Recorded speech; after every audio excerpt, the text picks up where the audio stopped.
I know Prof Hesse from two different streams, one from the academic route and one from school route. Prof is very meticulous, she's firm, and she wants things to be done right. She's humble, non-assuming, but very effective leader. I saw her as a mentor, a consummate professional, and a leader with a purpose. She is a very strong woman, and amazingly, she's a family woman as well.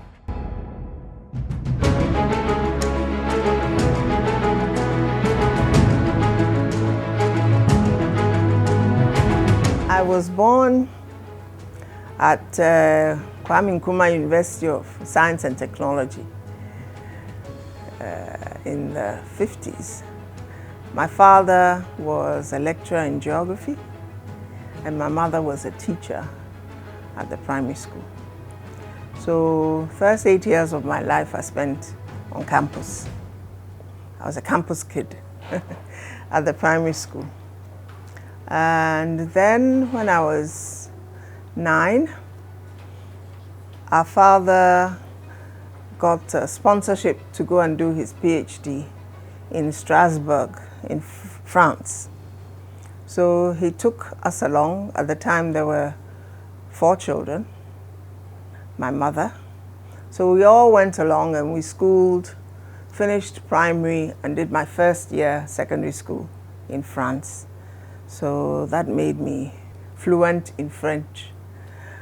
So on his return, he went to Cape Coast University, and I went to Wesley Girls High School, started in Form 2. And I continued to 6th form. I was assistant senior prefect. The current vice president was my senior prefect. And then I went to University of Ghana Medical School in 1971. I was in Commonwealth Hall and I went to visit friends and I was at the cafeteria and I saw a lady pass by and I saw her and I was attracted to her. She passed by, she had hall, Mensa Saba Hall. So she passed by the cafeteria and went to Mensa Saba Hall. But I do remember distinctly that I'd like to be a friend to this woman. And then we met, and I got to know that she was in the medical school. And so was I, but we're not in the same class. Although we entered the medical school together. She was in the medical school, was in first year, and I was in second year at the time. And so we met, and then our friendship grew from there on. I am told that when I was 4 years old, I started talking about what I was going to do when I grew up. And I was telling everybody I was going to be a pediatric surgeon. So since I didn't have anybody in the family who was a pediatric surgeon, my father had a distant cousin who was a doctor in the military. But I believe that must have been God's inspiration and his direction for my life. In 1979, she was in the residency program, and she passed the primary for the fellowship for the College of Surgeons. And those days the exams were held in Ghana. She got a fellowship for the College of Surgeons in Edinburgh. The system in the UK in terms of consumables and how they were used was very different from what we had in Ghana when I went to train in 1981 after my first degree here.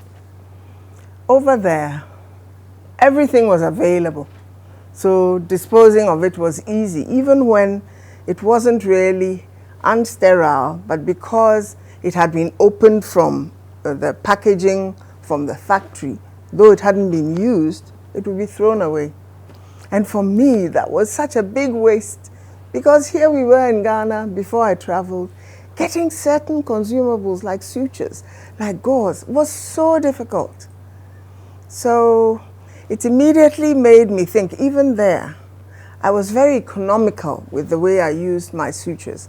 So my theater nurses were very happy with me. They knew with me I would be as economical as I could be whilst being safe for the patient, and would just use what I need and not waste stuff. I think she's the first female or the first pediatric surgeon in the country.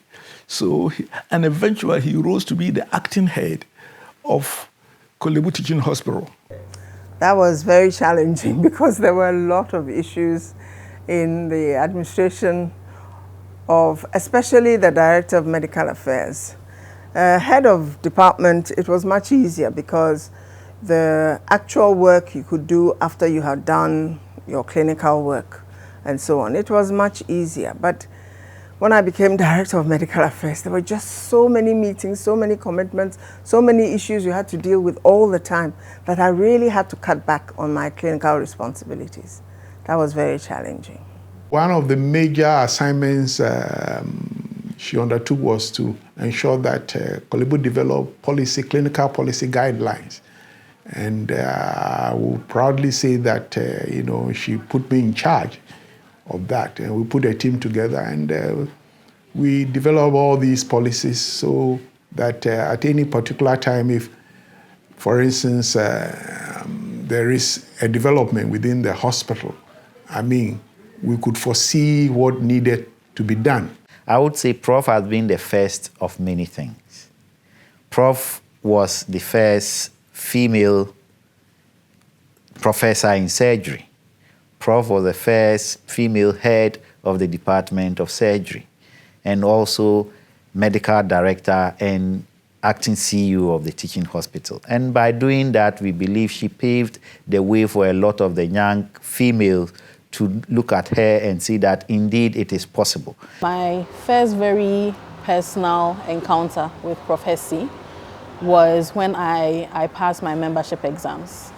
And I remember walking into the room, and it was full of, I think there were just about 2 females in there, and one of them was Professor Hesse. In that exam, I was the only female candidate as well. And I remember when I went into that room, she was one of the first people to walk up to me and tell me how proud she was of me, And at that time, she didn't know me personally. And at that stage, I knew this is somebody I wanted to be like. She just inspired me at that point. I think from the very first day I started med school, Prof picked me up as someone she wanted to mentor. And she guided me through my challenges in medical school. I was then working in a financial institution before I switched back to medical school. So the switch was very swift, and I needed time to grasp whatever medicine was about. But Prof was there. She provided the material. She provided the guidance. Whenever I had challenges with any course, Prof was always available to help me or provide support with either the faculty to help me to get it. Despite how busy she is, no matter how voluminous a document is, Prof would edit it and really bring various perspectives. You'll be surprised. So most of the time, I really wondered how she was able to combine all that with family, professional work, administration, and so on. On one of her interviews, she told us was that she is a professor, she is a big girl, but as soon as she gets home, she leaves everybody, the professor, every title out there, and at home she becomes the mother and a wife. And I think that's another social important lesson we can learn from women who attain such heights. Growing up, I didn't notice that she was a busy person. So in terms of making time, she was always making time for us. Homework, she tended to be around, and she helped us with homework. She helped me to learn how to cook.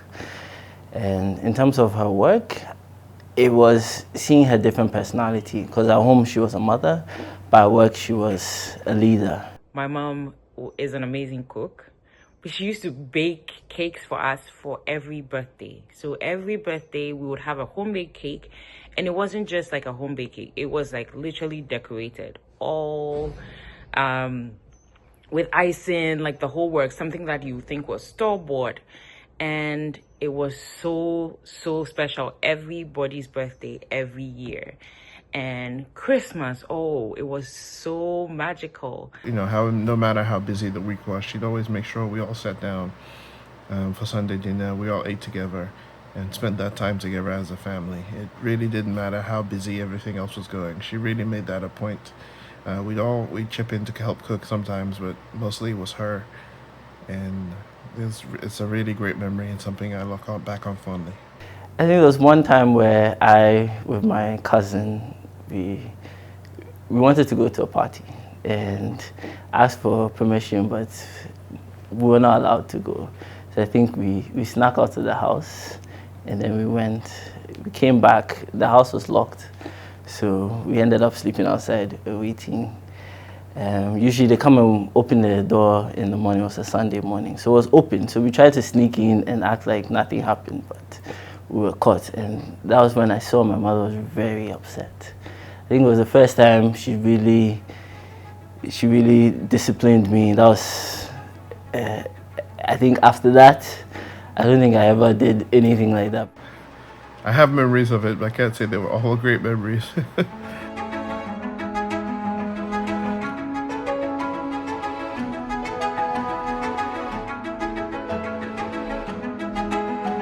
The Accra College of Medicine will be 10 years old this year.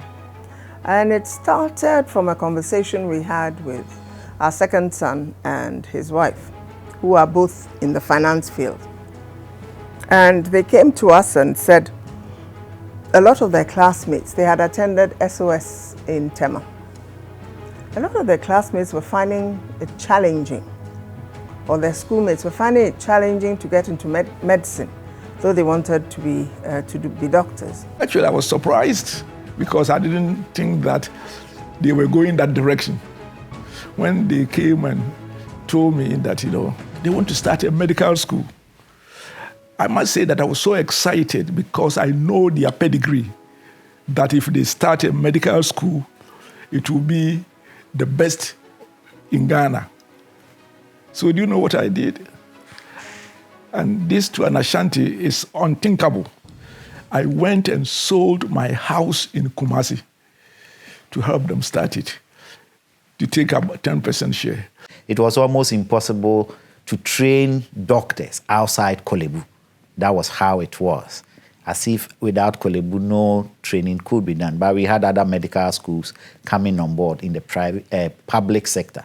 Then eventually we had these two senior alumni of the Medical School, University of Ghana, venturing into private practice and private medical education. And I believe it's a very good step for us. Yes, it's always bring a certain culture of the private sector into what we do. And there you are a little flexible. The university has rules, sometimes very difficult to change some of these. But being in the private medical school, you want to go for the best. What is the best practice elsewhere in the world? Don't forget, some of these big universities, Harvard, Stanford, they are all private universities. So we had to get all the regulatory framework sorted out. We had to constitute a board, and we relied on friends that we knew who had a lot of experience, who had been in this kind of business before, and that's how we got to set it up. I was the founding chairman, and I still continue to be the chairman of Accra College of Medicine. And I believe that they are doing a fantastic job and going to leave one of the lasting legacies of the Hesses in this country. I'm part of the first batch of medical graduates from the Accra College of Medicine. And not only was she my lecturer, but she's also my mentor. So she's been one guiding me throughout my professional journey. We both went to Wesley Girls together, so we also meet on that line as old girls to also interact. I was taught by both of them and then mentored and eventually became the dean of the medical school whilst working with them in their private medical school. And in our profession, that respect is still there for your teachers, for your seniors. And they continue to mentor. Sometimes they could send you WhatsApp, some messages of encouragement whilst I was dean. Prof Hesse used to do that, encouraging you to look at some aspect of things they think we could improve for the medical school. Greatest achievement? I don't know. I don't think I have an answer for that. I am grateful for everything I have had the opportunity to go through, because I believe there's always something to learn from every experience. But I haven't really thought of it as achievements.